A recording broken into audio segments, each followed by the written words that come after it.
এটা একটা 12 volt power supply. Transformer use করেছি 12 0 12। এটা এসি ইনপুট, এটা 12 0 12 আউটপুট।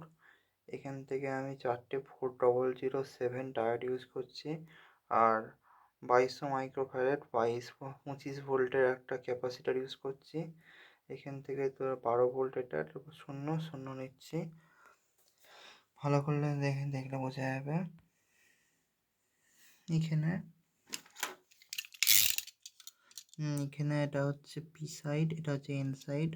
এটা হচ্ছে P side N side, P N side দুটো হোয়াইট যেখানে মিলিত হচ্ছে, এখানে একটা হোয়াইট আছে, এখানে হোয়াইট আছে, দুটোকে সিরিজ করেছি।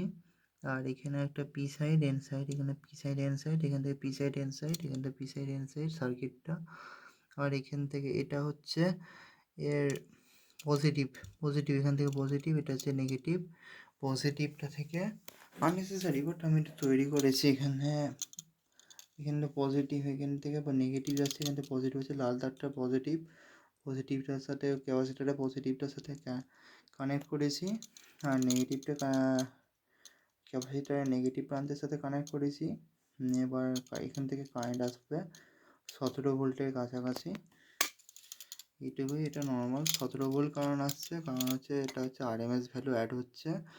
এটা যখন লোড দেওয়া হবে তখন এই 17 ভোল্ট ভ্যালুটা অ্যাডজাস্ট হয়ে যাবে।